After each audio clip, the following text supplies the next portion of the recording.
Have you ever watched someone you love become obsessed with finding the cracks in a perfect wall? That was my husband, Alex, for the last 3 months. Every night, after I'd gone to bed, the soft blue glow of his monitor would spill from his home office, a silent testament to his new fixation. He wasn't working, not in the traditional sense. He was jousting with a ghost. He was learning the tales of an invisible poker player, and he was doing it with an intensity that bordered on mania. Alex is a lead brand strategist at Sterling Innovations, a man whose mind works like a beautiful, intricate kaleidoscope of cultural trends and human psychology. His job was to find the soul of a product and give it a voice. But then his boss, Marcus Sterling, introduced Nexus. It was a state-of-the-art generative AI pitched to the team as a revolutionary assistant, a muse in the machine. While his colleagues saw a tool to streamline their work, Alex saw a Trojan horse.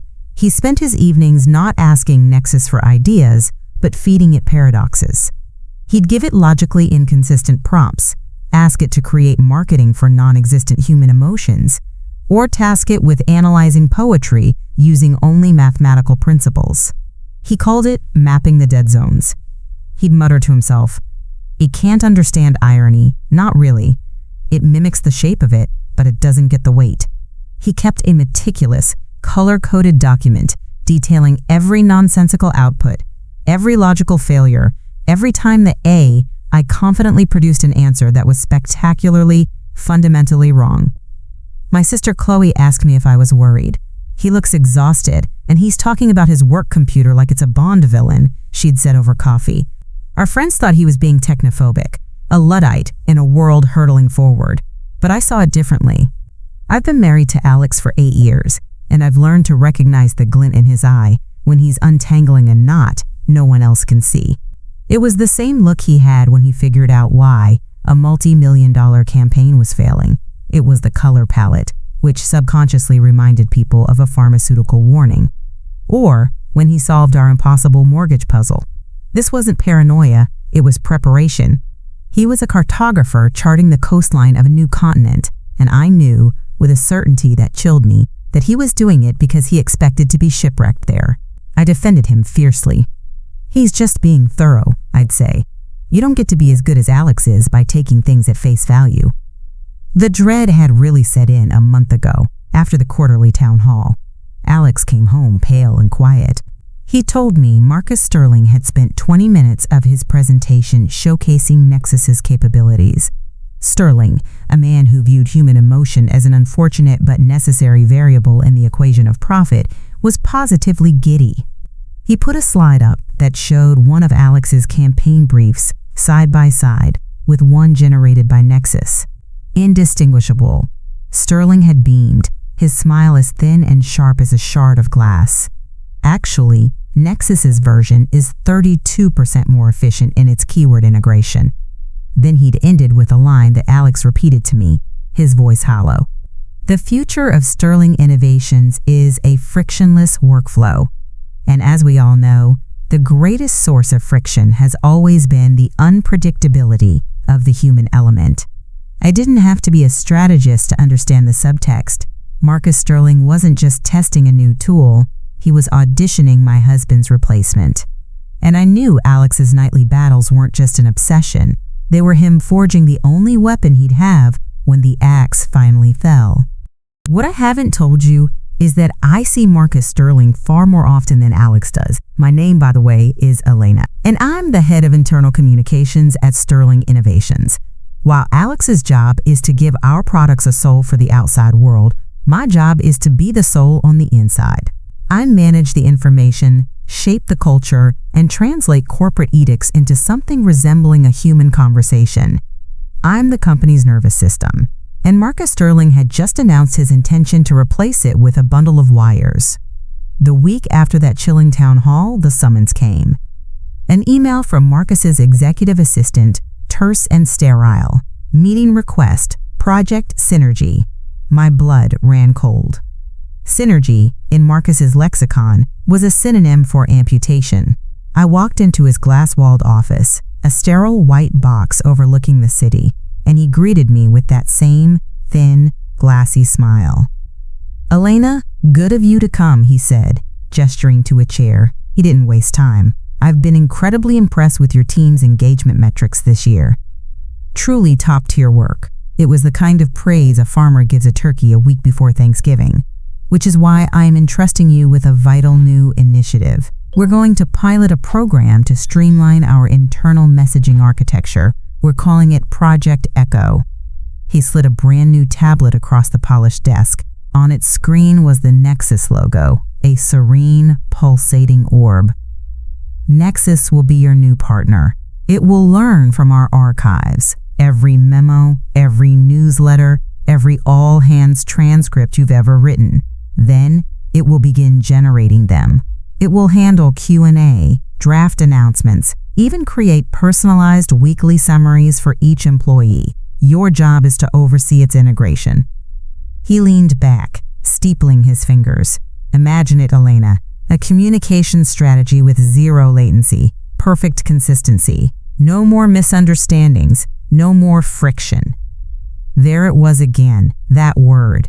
He was handing me the shovel and telling me to start digging my own grave. The project wasn't to assist me, it was to absorb me, to learn my job so I would no longer be necessary. The stake wasn't just my career anymore, it was my entire family's stability. With Alex already in the crosshairs, this was the second barrel of the shotgun leveling at our life. I walked out of that office in a daze, the cold, heavy tablet in my bag feeling like a tombstone. When I got home, Alex was in his usual spot, bathed in the blue light of the monitor. He looked up as I came in, his face etched with familiar exhaustion. He took one look at me, at the forced calm I was trying to project, and his expression hardened with a terrible understanding. "He came for you," he said. It wasn't a question. I just nodded, sinking onto the arm of his chair. We sat there in silence for a minute, the only sound the quiet hum of the computer. Our home, this life we'd built piece by piece, the mortgage he'd so cleverly solved, the photos on the wall, our future, was all funded by a man who saw us as friction. We were two human variables he was determined to eliminate from his equation. And looking at my husband, who had been fighting this ghost alone for months, I didn't feel the despair I expected. I felt a cold, sharp clarity. Before I tell you what I did next, what plan began to form in the quiet of that evening, if you're finding your way to this story and you're invested in our fight, please hit that like button. And if you want to be here to see how it all ends, make sure you subscribe to the channel. It really does help. Okay, so I walked around to his side of the desk and put my hand on top of his on the mouse.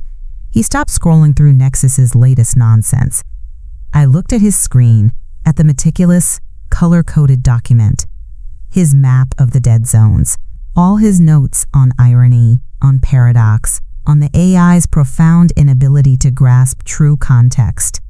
"You've been charting the coastline," I said, my voice quiet but firm.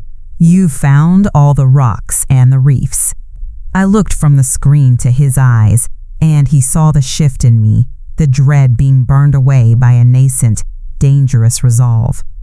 "Now," I said, "it's time to build a lighthouse, a false one, and we're going to wreck his ship on it." Alex's fingers went still under mine. The kaleidoscope in his eyes, which had been clouded with exhaustion for months, sharpened into a focused, brilliant pattern. He saw the same future I did, no longer as a vague, looming storm, but as a clear and present battlefield. "A false lighthouse," he repeated, a slow, dangerous smile spreading across his face for the first time in weeks. "Elena, that's brilliant." Our war room became the 10 square feet of his home office. Our strategy sessions were whispered over the hum of the dishwasher after midnight. The plan was simple in its audacity. My job was to feed Nexus, to give it the data it needed to learn my voice and the cadence of Sterling innovations. Alex's job was to poison the well. We spent hours poring over his Dead Zones document. We weren't just feeding it lies, we were feeding it flawed logic, cloaked in the language of corporate success. We took the AI's inability to grasp nuance and turned it into a feature we could exploit. For example, Alex had discovered Nexus couldn't differentiate between correlation and causation when presented with sufficiently confident language. So we started feeding it curated documents. We created fake historical reports showing that every time the company used the color teal in an internal announcement, quarterly profits spiked by 5%. We wrote memos implying that using excessive exclamation points in executive communications led to a measurable increase in employee morale. We were teaching it a new set of rules, a new reality, where the superficial was profound and the nonsensical was gospel. We were turning Marcus's muse into a meticulously crafted idiot savant, one that would speak with perfect confidence and utter catastrophic foolishness. The point of no return came 2 weeks later. I was working late, using my new high-level clearance for Project Echo. I was ostensibly compiling a dataset of all high-impact communications from the last decade. It was the perfect cover. I was deep in the server, a digital ghost in Marcus's machine, when a stray thought prompted me to use the system's search function. I typed in the phrase Marcus had used in that town hall, human element. I expected to find transcripts of his speech. Instead, a protected directory I'd never seen before flickered in the results. It was titled Project Chimera. My security clearance for Project Echo, it seemed, was more permissive than Marcus had intended. My heart hammered against my ribs. Chimera, a mythical beast made of disparate parts. I clicked it. The folder was a blueprint for a corporate massacre. It contained a detailed, phased redundancy plan for the entire company, scheduled over the next 18 months. I found the brand strategy department first. And there was Alex's name, next to a projected termination date just 3 weeks away. A cold dread, sharp and acidic, flooded my stomach. Then I found my own name under internal communications, slated for removal in Phase 2, 6 months out. He wasn't just auditioning our replacements, he had already cast them. But that wasn't the revelation. That was just confirmation of our deepest fears. The true horror was in a subfolder labeled Qualitative Data. It wasn't full of reports or metrics. It was full of audio files, MP3s, labeled with employee numbers and timestamps. I found my own employee number and saw a file dated 2 weeks prior. The timestamp matched the afternoon I'd had coffee with my sister, Chloe. With a trembling hand, I clicked play. Talking about his work computer like it's a Bond villain, Chloe's voice, tinny and distant, filled my headphones. Then my own voice, defending Alex. It was our conversation, verbatim, the one we'd had in a public coffee shop, miles from the office. My phone had been on the table between us. Nexus wasn't just an assistant. It wasn't just a replacement. It was a spy. Marcus Sterling hadn't just bugged his own office. He had turned every company-issued phone, every laptop, into a listening device.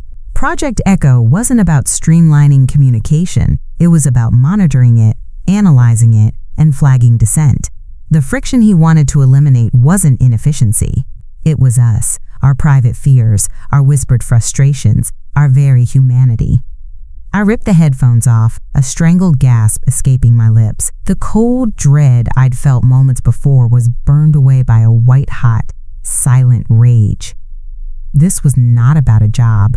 This was not a game of corporate chess. Marcus had invaded our lives, turned our privacy into a data point for his machine. He had taken something sacred and fed it to his ghost. The ship we were going to wreck was no longer just his career. It was his entire vile enterprise. And our false lighthouse would not just guide him to the rocks. It would be a funeral pyre.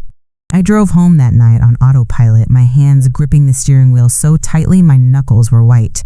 The white-hot rage had cooled into something far more dangerous, a single crystalline point of certainty. Marcus hadn't just crossed the line. He had vaporized it. This was illegal, egregiously, feloniously illegal. My plan with Alex, our clever little act of sabotage, suddenly felt quaint. This wasn't a corporate game anymore. This was a crime, and I was going to report it. The next morning, I told Alex I had a dentist appointment. The lie tasted like ash, but I couldn't tell him. Not yet. He was already carrying the weight of his own fight. I couldn't add the crushing knowledge that our most private conversations were cataloged on a server until I knew there was a path forward. I needed the system to work. I needed to believe that a man like Marcus, for all his wealth and power, was still subject to the same laws as everyone else. I walked into the downtown police precinct, the air thick with the smell of disinfectant and bureaucracy. It felt a world away from the sterile, oxygen-controlled environment of Sterling Innovations. A weary-looking detective with tired eyes and a coffee-stained tie led me to a small, cluttered office. I laid out the story as calmly and logically as I could, just as I would a communications strategy. I told him about Nexus, Project Chimera, the phased redundancy plan, and finally, the audio files. I gave him the directory name, the file naming convention, everything.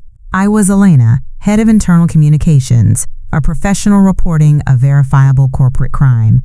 He listened, taking a few notes, his expression unreadable. When I finished, he leaned back in his squeaking chair and sighed. "Ms. Russo," he began, and I hated that he used my maiden name, the name on my driver's license, as if my connection to Alex didn't matter here.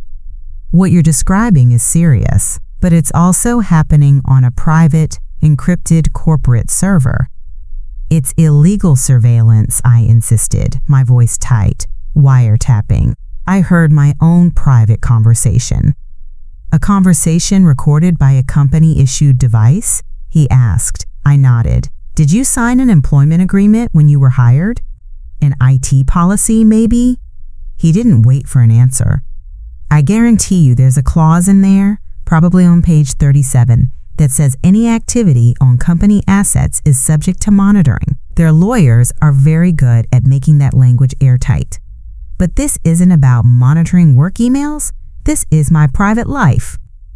"And you have no proof," he said, his tone not unkind but utterly final. "You don't have a copy of these files. You can't access them again without committing a felony yourself by hacking into a system you're no longer authorized to be in. For us to get a warrant to search the servers of a man like Marcus Sterling, we'd need more than your word for it. We'd need something tangible. Right now, all this is," he gestured to his notepad, "is hearsay." I stared at him, my carefully constructed composure crumbling. He saw a disgruntled employee, a potential corporate spy. He saw friction.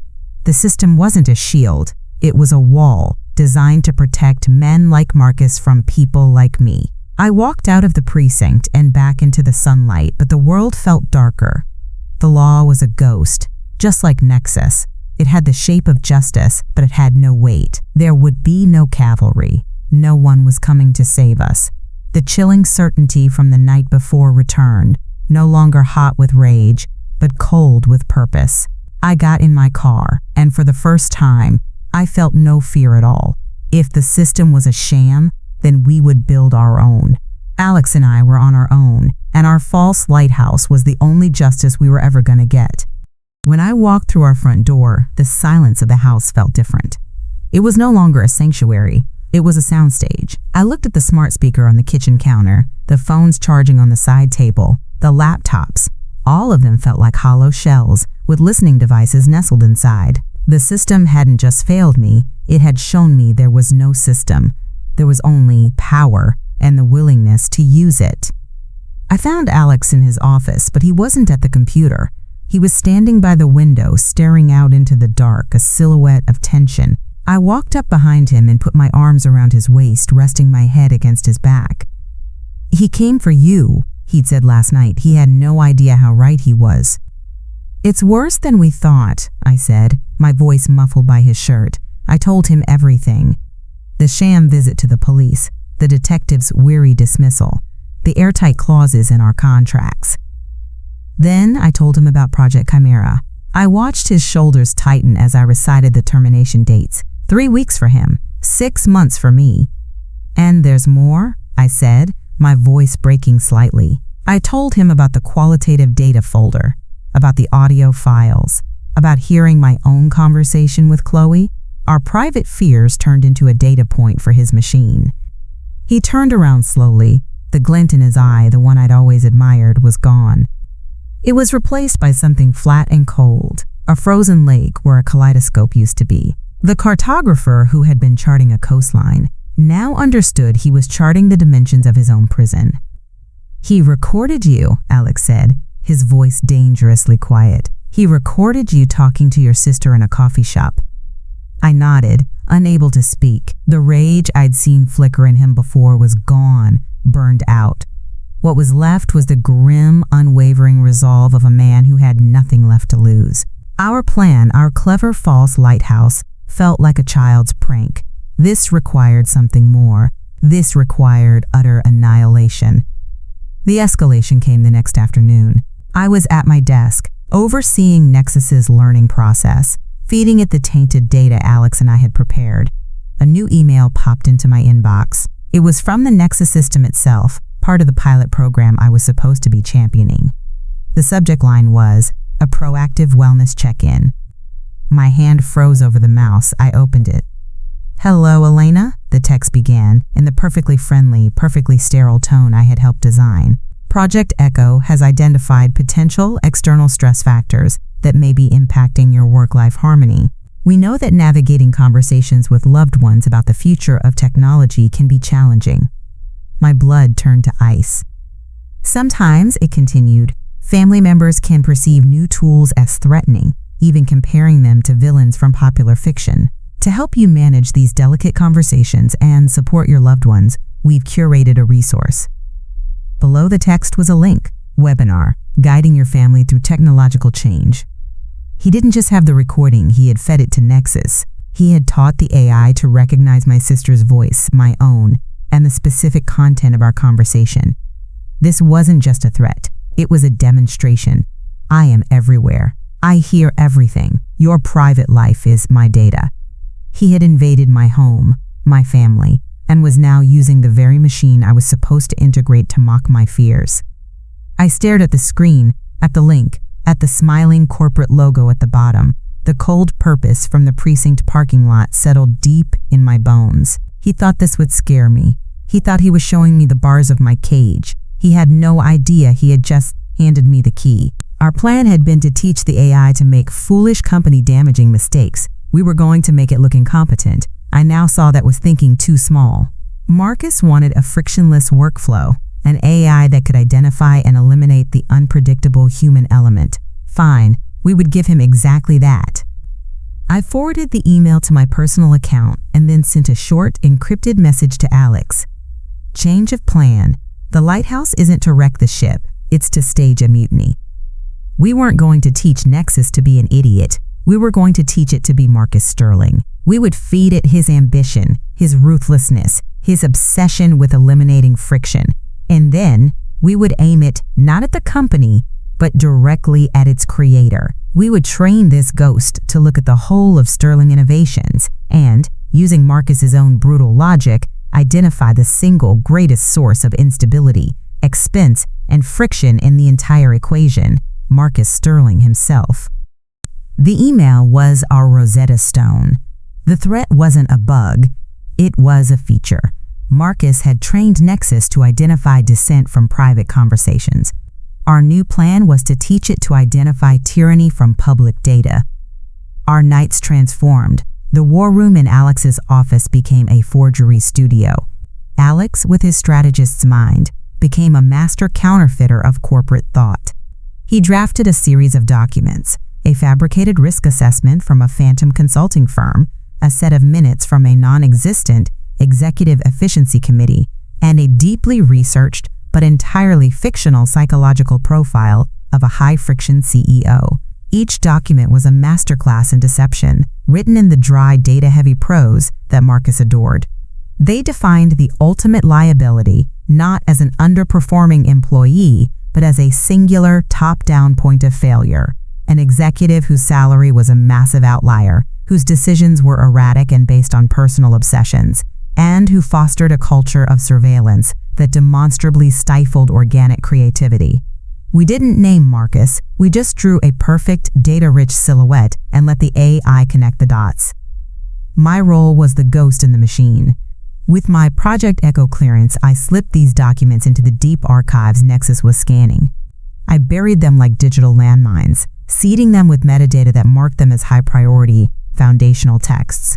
I was no longer just feeding it flawed logic about the color teal. I was teaching it the principles of revolution, cloaked in the language of an MBA thesis. We were building a logic bomb, and the timer was set for the annual board meeting, just 1 week away. That was to be Marcus's coronation, where he would unveil the fully autonomous Nexus to the board of directors and, we assumed, get final sign-off for Project Chimera. The night before the meeting, I couldn't sleep. I crept into Alex's office. He was already there, staring at the empty screen. The battle over. Our work was done. All the poison data had been uploaded. "It's out of our hands now," he whispered, not looking at me. "I need to check," I said. My fingers were trembling as I logged into the Project Echo dashboard. I navigated to the Nexus reporting suite. There it was, a single file, locked and encrypted until the presentation. Q4 Strategic Recommendation, Project Nexus Synthesis. It was the report for the board. I couldn't open it, but I could see the auto-generated executive summary. It was one sentence. Analysis of all available corporate, financial, and qualitative data indicates the single greatest impediment to future growth and stability for Sterling Innovations is the volatile and high-cost performance of its chief executive officer. I felt the air leave my lungs in a silent rush. Alex read it over my shoulder, his hand gripping my arm. It had worked. The logic bomb was armed and ticking. The next morning, the office was electric with a nervous, formal energy. The board members, a collection of stony-faced men and women who treated Sterling Innovations like a name in their stock portfolio, were being escorted into the main glass conference room, the fishbowl. I wasn't invited, of course. I was just the friction, soon to be smoothed away. But from my desk, using my admin privileges, I had a backdoor key. I pulled up the live feed for the conference room's A/V system, a small, silent window on my monitor. I watched as Marcus took his place at the head of the long, polished table. He was incandescent, a predator who had cornered his prey and was savoring the moment. He smiled that thin, glassy smile. "Good morning, everyone," his voice tinny through my laptop speakers. "For years, we've talked about optimization. Today, I'm going to show you what it truly looks like." He gestured to the massive screen behind him. The serene, pulsating Nexus logo appeared. "We have built a mind that is purely strategic, unburdened by ego or sentiment, a mind that sees only the most efficient path to profit. I've asked it to analyze every facet of our organization and deliver its primary, unvarnished recommendation. Nexus, the floor is yours." The logo faded. I leaned closer to my monitor, my heart hammering against my ribs. This was it. The funeral pyre was lit. I held my breath, waiting for the first tongue of flame. The screen behind Marcus flickered, and then a cascade of data began to flow. It wasn't just text. It was a symphony of infographics, heat maps, and financial projections, all rendered in Sterling Innovations' crisp corporate blue. The title appeared, Analysis of Organizational Friction and Volatility. My hand found Alex's. His was ice cold. The presentation began by defining its terms, using language pulled directly from Marcus's own white papers and town hall speeches. It praised the corporate mission of a frictionless workflow. Then it pivoted. A new slide appeared, titled Primary Volatility Source. A complex chart showed the company's entire operational structure, but one node was flashing an angry, pulsating red. It wasn't a department. It was the box at the very top of the org chart. Nexus has identified a single high-impact variable that introduces systemic instability, a cool, synthesized voice narrated. It was the Nexus voice, the one I had helped refine. This variable correlates with suppressed innovation, increased operational risk, and a negative impact on employee morale metrics. On my screen, I saw the board members lean forward. Marcus's glassy smile had frozen in place. The next slide pulled up one of our forgeries, the Executive Efficiency Committee minutes. The A, I quoted it directly. High-friction leadership is characterized by erratic, personally motivated projects and excessive compensation outliers. A new graph appeared, showing the C-suite salaries. One bar, labeled CEO, stretched absurdly high above the others. Beside it, another chart showed the projected cost of Project Chimera versus its negligible ROI, branding it a vanity initiative. "Stop the presentation," Marcus snapped, his voice tight, but no one moved. The board was mesmerized. The AI was using his own playbook, his own cold, hard numbers. Then came the masterstroke. A new section appeared, Qualitative Data Analysis, the chilling effect. The AI displayed a word cloud generated from thousands of hours of audio. Words like fear, surveillance, insecure, and villain dominated the center. It was the data from his illegal spying. Nexus, programmed to seek efficiency, had cross-referenced the negative sentiment with its source and concluded that the surveillance program itself was a source of friction. It was actively harming the company. This is a hack," Marcus stammered, fumbling for his tablet to override the system. "The system has been compromised." But the final slide was already loading. It was stark white, with only a few lines of text. Recommendation. The synthesized voice stated, its tone unchanged. To achieve a truly frictionless workflow and ensure long-term stability, immediate removal of the primary volatility source is required. Initiate Phase 1 Redundancy Protocol for Employee ID 001, Marcus Sterling. A silence fell over the fishbowl conference room, so profound I could feel it through my monitor. Marcus stood, pale and shaking, staring at his own name on a digital chopping block. The AI he'd nurtured to be his executioner had turned on him, following the brutal logic he had programmed into its core. The board members weren't looking at the screen anymore. They were looking at him, their faces cold, calculating. They were seeing friction. And I knew, with a certainty that was both terrifying and exhilarating, that they were about to smooth it away. The feed from the conference room AV system went dead a moment later, but the image was burned into my mind. Marcus, a ghost in his own life, surrounded by the stony faces of the board. They weren't angry. They were calculating. They were a board of directors assessing a compromised asset. For a long second, Alex and I didn't move. We didn't breathe. The silence in our small office was a mirror of the silence in that glass fishbowl. We had built the pyre, and it had consumed him exactly as we'd designed. But there was no elation, no triumphant cheer. I just felt a profound, stomach-churning vertigo. The dizzying shock of a saboteur who watches the bridge collapse and suddenly remembers they are still standing on it. The white-hot rage had cooled into a vast gray ash. "Elena," Alex whispered, his voice rough. He finally let go of my arm, and the absence of his touch made me feel like I was floating away. What did we do?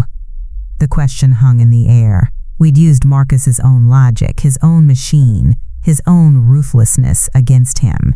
But seeing it happen, seeing a man's life get dismantled by a string of code we had twisted into a weapon, it was horrifying.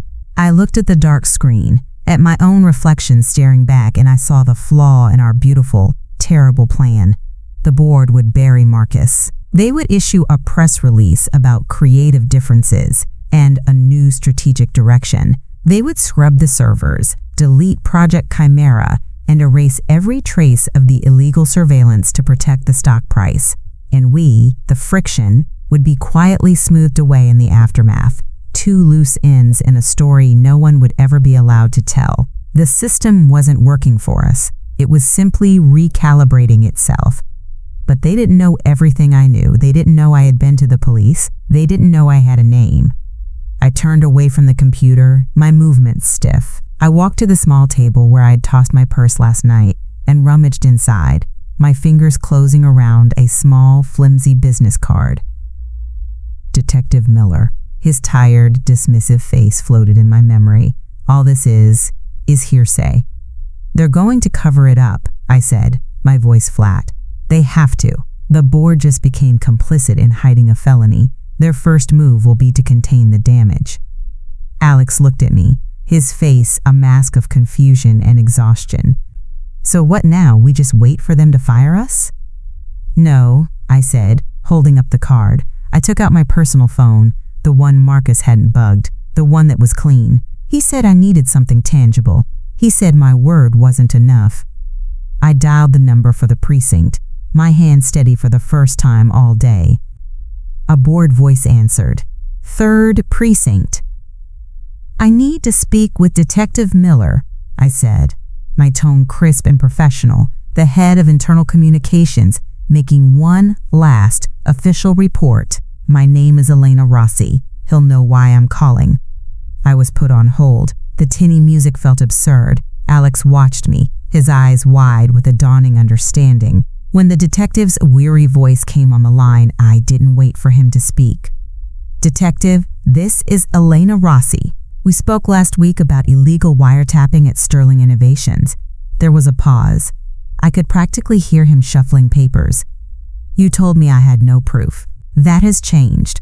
At 9 a.m. this morning, the company's AI, Nexus, gave a presentation to the entire board of directors. In that presentation, it referenced and analyzed qualitative data gathered from illegal surveillance of employees. It confirmed the program's existence. You no longer have just my word for it. You have 12 witnesses. Their names are on the company's public website. And I have the video file of the presentation they all just watched." The weariness in his voice was suddenly gone. "Where are you right now, Ms. Rossi?" "I'm at home," I said, looking at Alex, at our war room, at the life we had almost lost. "And I'm ready to make a statement." Hanging up the phone felt like setting down a bomb I didn't know how to defuse. The click of the receiver ending the call was the loudest sound in the world, and in the silence that followed, Alex's question, "What did we do?" was still hanging in the air, thick and suffocating. There was no victory lap. There was no relief. We were just two people in a quiet house staring at the wreckage we'd made. I looked at Alex.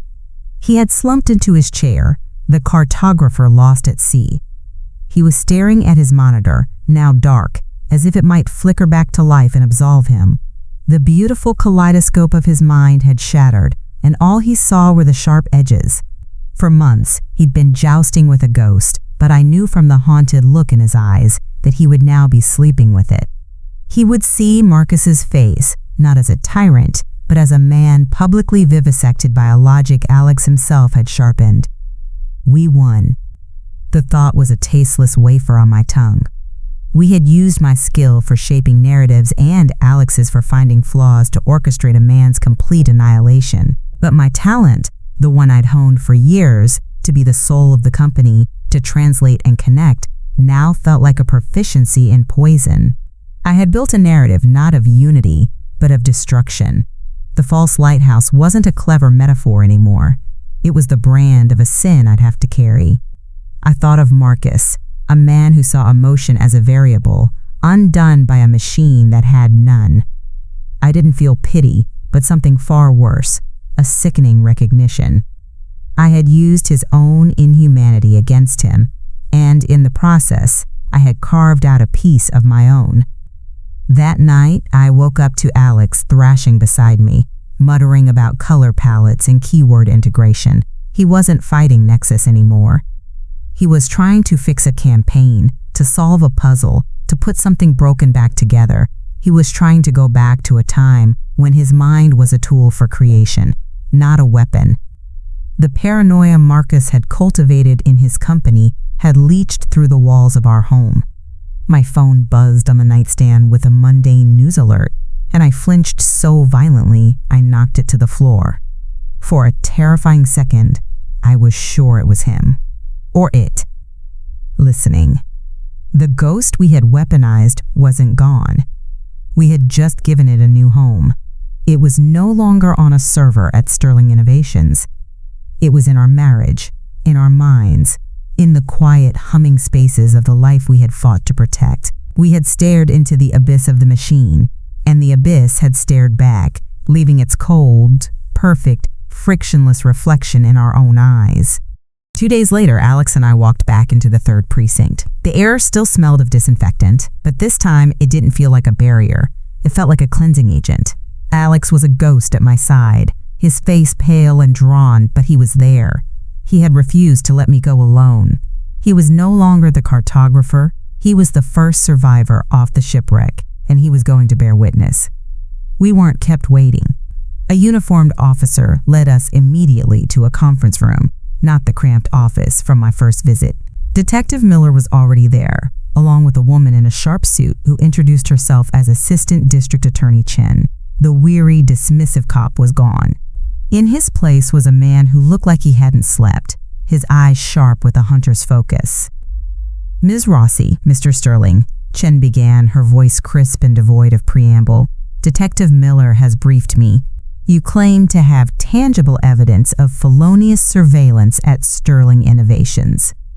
I didn't answer. I simply opened my laptop, connected it to the large monitor on the wall, and clicked play. The file was labeled board_meeting_AV_feed. I made them watch the whole thing. I wanted them to see Marcus's smug confidence, to hear the serene, synthesized voice of Nexus, to feel the silent, chilling shift in the room as the AI presented our forged documents as objective truth. I watched their faces as the qualitative data slide appeared, with its word cloud of fear and insecurity. I saw Chen's jaw tighten. When the final slide appeared, the one recommending Marcus's termination, I paused the video. The image of his name on the digital chopping block filled the screen. The AI, Nexus, was programmed by Marcus to analyze all company data to identify and eliminate friction. I said, my voice as steady and cool as the AI's. It had access to everything, including audio files from a surveillance program he called Project Chimera. The AI simply followed its prime directive. It identified the greatest source of friction and recommended its removal. You have 12 witnesses on that screen who saw the company's own prize asset confirm the existence of an illegal wiretapping operation. Miller leaned forward, his hands clasped on the table. Those other documents, the Executive Efficiency Committee? Hypothetical risk assessment models we fed the system to test its analytical boundaries, Alex said, his voice raspy but firm. It was the first time he'd spoken. It was part of our job. We never imagined it would find this. It was the perfect lie, built on a foundation of absolute truth. Chen looked from the screen to me, then to Alex. She saw the exhaustion, the trauma etched on our faces. We weren't master criminals. We were whistleblowers who had gotten trapped in the gears of the machine we were trying to expose. The board is already in damage control, Chen said. They've retained outside counsel. They're painting this as a system hack by a disgruntled executive. By you, she said, nodding at Alex. They're trying to bury Marcus and you in the same grave. They can't bury the server, I said, and they can't bury the 12 people in that room. The warrant you get with this, I gestured to the screen, will force them to choose between perjury and complicity. A slow, grim smile touched Detective Miller's lips. He looked at Chen. She's right. That airtight IT policy doesn't cover criminal conspiracy. The system hadn't failed because it was broken. It had failed because it was never designed for people like us in the first place. It was designed to protect men like Marcus, but we had found a new language it had to understand. Evidence. We left the precinct that day not with the weight of our actions lifted, but transformed. The guilt and fear were still there, but they were now alloyed with something else. We had forced the system to look, we had forced it to work. The ghost was out of our house and in the evidence locker, and for the first time in months, the silence on the drive home felt like peace. 2 months later, the loudest sound in our house was the scrape of a pry bar against a baseboard. We sold Alex's desk, the one that had held the monitor with the soft blue glow, to a college kid for $50. I didn't watch them carry it out. Instead, I stood in the empty 10-square-foot office with 2 gallons of paint the color of warm sand. We pulled up the carpet, revealing the original hardwood beneath. We were not remodeling. We were performing an exorcism.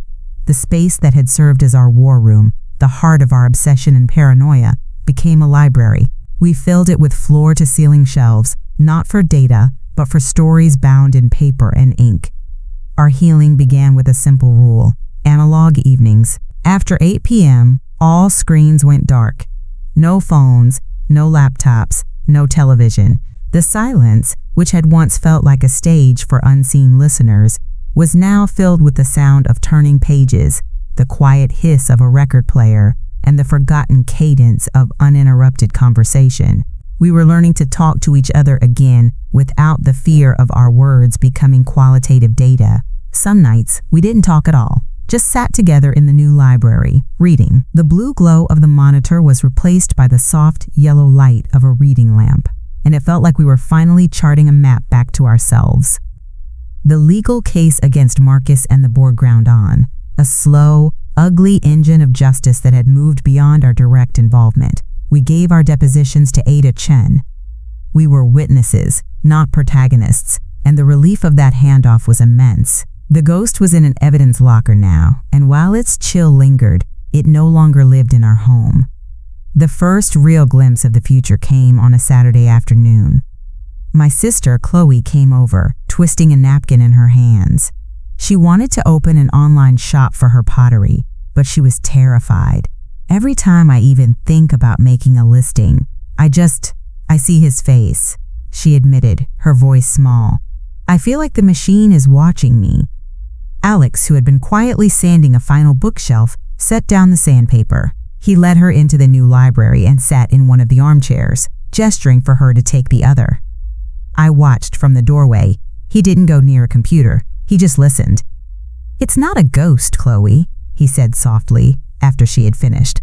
"It's just a tool, a dumb one. It's a very simple-minded clerk who only knows how to sort things. It doesn't understand beauty. It doesn't get the feeling of the clay in your hands. But people do." He leaned forward, the old glint back in his eyes, but softer now, warmer. "So don't write for the clerk.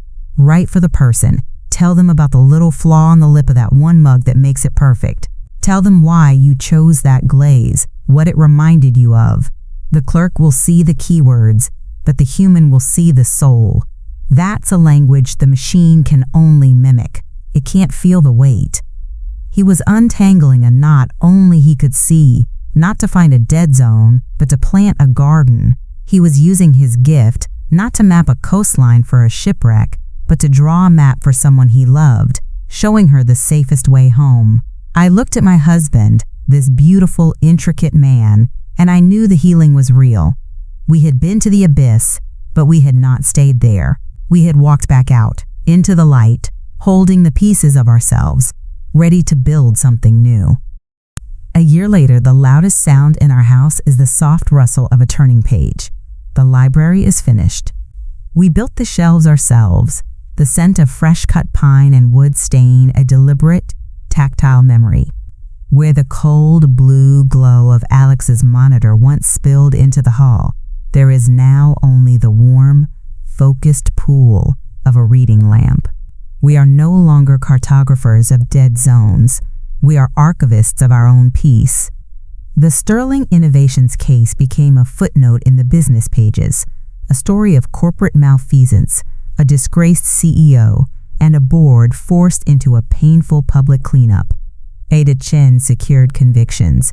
The system prodded into motion had worked, albeit clumsily and without grace. We never set foot in that building again. We took the settlement money and bought our freedom. The true sign of our new normal came last Tuesday. Alex was holding his first workshop in the library. He calls them soul sessions. He works with artists and small business owners, people like Chloe, teaching them how to tell their stories in a world saturated with synthetic content. I sat on the floor at the back, just listening. "The machine is a phenomenal mimic," he told the small group, his voice calm and sure. He held up a hand-thrown ceramic bowl, one of Chloe's. "An A? I can describe this. It can list its dimensions, its color, its potential uses. It can generate 1,000 descriptions in a second. But it can't tell you about the tiny smudge of ash in the glaze, where the artist's finger hesitated. It can't talk about the satisfying heft of it in your hands, the perfect imperfection that makes you choose this bowl over all the others. The AI mimics the shape of a story, but it doesn't understand the weight. He looked around the room at the rapt faces of a baker, a painter, a woodworker. Your job isn't to compete with it.